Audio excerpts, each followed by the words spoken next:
Next time I come to say to a friend of mine who just moved to New York City, please put your hands together for Valencia!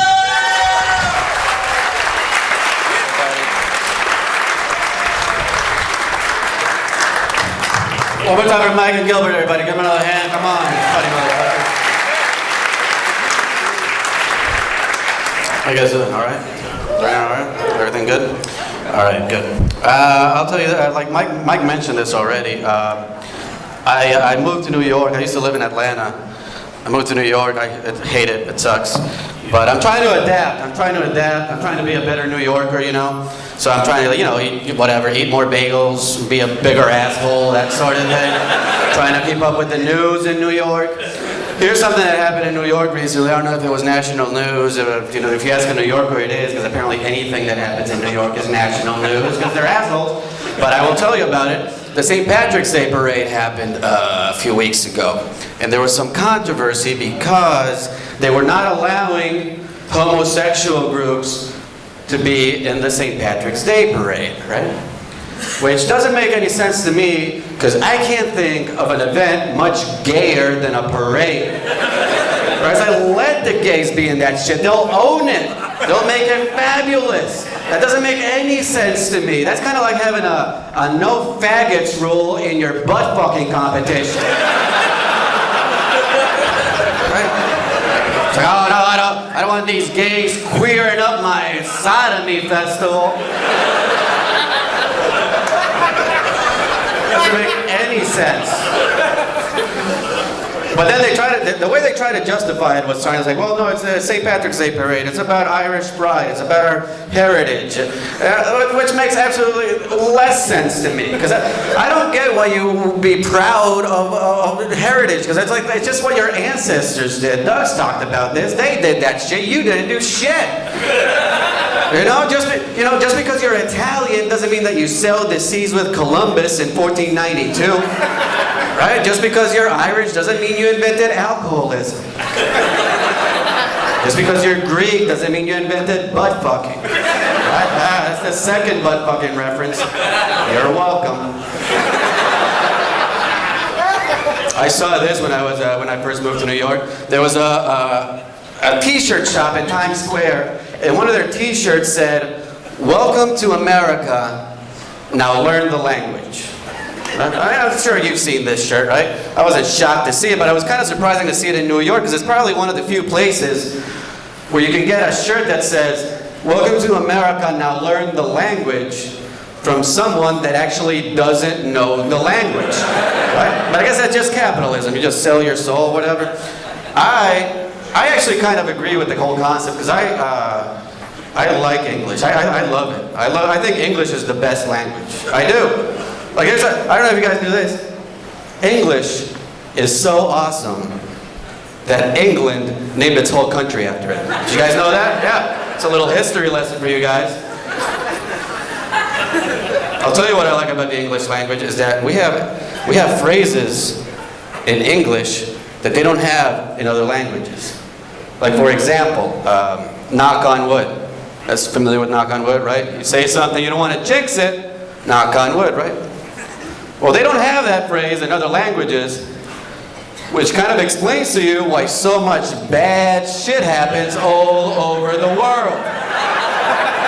Right? Yeah, because there was probably some dude in Japan a few years ago. He was talking to his buddy. He was like, "Hey man, can you believe we have not had a single tsunami knock out one of our nuclear power plants?" That's all he said. Yeah, he didn't know. It's tragic. A joke's ridiculous because it's superstition. I don't believe in superstition. I don't believe in anything. I'm an atheist, is what I am. I'm just an atheist. But I'm not a preachy atheist either. At this point, I used to be. Now I don't even give a fuck. I'm not the kind of guy that's going to be knocking door to door. Have you heard the not so good news? That's not going to be me. That we're all damned and there is no future. That's not me. You believe whatever you want to believe, just don't push it on me, you know? What I do, the thing though, is that because I'm an atheist, I have a lot of atheist friends. And, you know, because I hang around with a lot of comics, and part of being a comic is, you know, seeing through bullshit. So a lot of them are atheists. But here's the thing, a lot of them are atheists, but they're also superstitious. Which makes absolutely no sense to me. You know? It's like, how are you? Because part of being an atheist is not believing in stuff that you can't scientifically prove. But I had friends like that. I had friends that believe, you know, in the horseshoes and, you know, good luck charms. Because if you are religious, then you have license to believe in all kinds of bullshit. You know? If you do believe there's a bearded man in the sky that controls everything, then oh well, then you might as well believe that when it snows, that's angel cum. That's what that is. And then when it rains, they found a little angel squirter. That's what that is. It's angel squirting.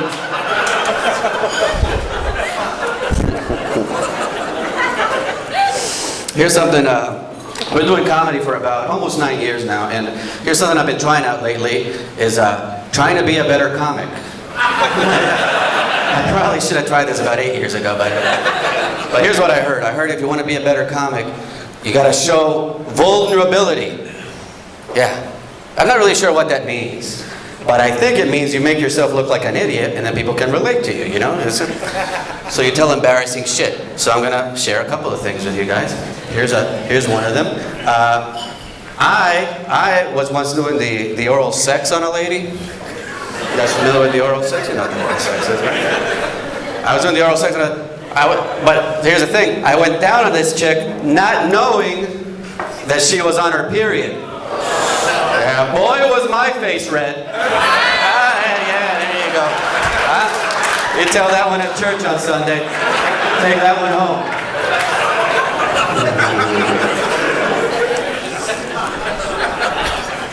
Here's another little embarrassing admission. I am really afraid of the dark. Or some people call it African Americans. Whatever, Listen, if you think that joke is racist, you have not heard a racist joke. They get a lot worse than that shit. I will say this, though. I'm pretty good at the sex. What if I just left it at that? I should just leave it at that. I am pretty good at the sex. I'm no good at relationships. I just, you know, I have a girlfriend, I've never been married, but I am good at the sex. I'll put it this way, I'll give you an example. I've never had a woman fall asleep on me while I'm making love to her. Not once, no. I've had several wake up, but you know, that's a different, oh, come on now. Come on now. By the way, that's about the mildest rape joke I have. A lot of people get mad at rape jokes. They do. People come out to comedy shows and get offended. Does that make any sense to you? Doesn't make any sense to me, but people are idiots. They come to comedy shows, they hear a rape joke, they write their little blog, and then they're like, oh, these comics, they need to stop telling rape jokes. And I'm always like, listen, I am not advocating rape. I'm not saying go out and rape people. I'm just telling jokes. It's all just jokes. I'm not going to stop, right? But no, then the blogger comes out to another show, and then they get offended, and then they write another blog, and they're like, oh, these comics, they need to stop telling rape jokes.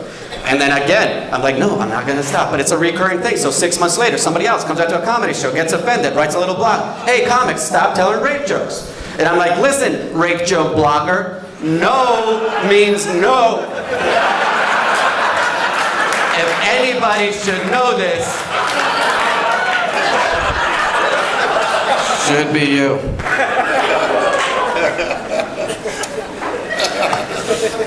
I'll leave you guys with this last little story here. I was telling you about the sex earlier. Every now and again, I'll do a show, and somehow I convince a lady to go, you know, have sex with me. I don't know how it works, but sometimes it happens. So this one time I was doing a show, you know, lady was into me, so we went back to her place, right?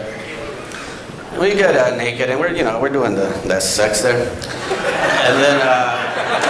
and then at one point I'm like, let's spice this shit up. So I turn her around, right? Well, not myself. I tell her to just turn around, and so we're doing it as the dogs do, you know, the doggy style. And that's when I noticed she has a tattoo on her lower back, like a tramp stamp sort of thing, right? But this I'm fine with, I don't care. But here's the thing though, the tattoo was a Star of David. You know, like the Jewish Star of David. And at that point I'm like, fuck it, I don't have any morals, I'll fuck a Jew, right? You know? That's not gonna stop me. So I keep going, right? But this is what I noticed though, it wasn't just a Jewish star, it had 2 dates underneath it. Yeah. Like this was actually not just like, oh, I'm Jewish, this is like actually in memoriam of somebody that had died. Yeah, and I look at the first date and it's like 1939 or some shit, right? I'm like, oh, good Lord. So now I'm picturing like this chick's like dead Jewish grandmother as I'm doing the sex to her from behind. But I plow through it, But then, after I see the born on date, I look at the dead on date, whatever you call it. I just call it dead on date. And it was like in the 40s. It was like in the early 40s. So I'm like, oh shit, this wasn't even her grandma. This is like in memoriam of a like dead Jewish child.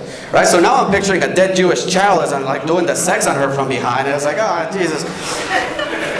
But then it struck me, then I kept thinking about it. I was like, holy shit, this isn't about a person. Because that's when I recognized these dates coincide exactly with the years of the Holocaust. Yeah, so now I'm fucking a chick from behind while picturing the death of 6 million dead Jews. And that's when I just got so excited, I came right there. I just got hold it in. That's my time, guys. Thanks so much for listening, you guys. You guys are fucking awesome. All right, ladies and gentlemen. That's the show. Good night. Doesn't that be funny? Are you ready for your headlining comedian, guys? All right. From Bisbee, Arizona, funny man, Stanhope.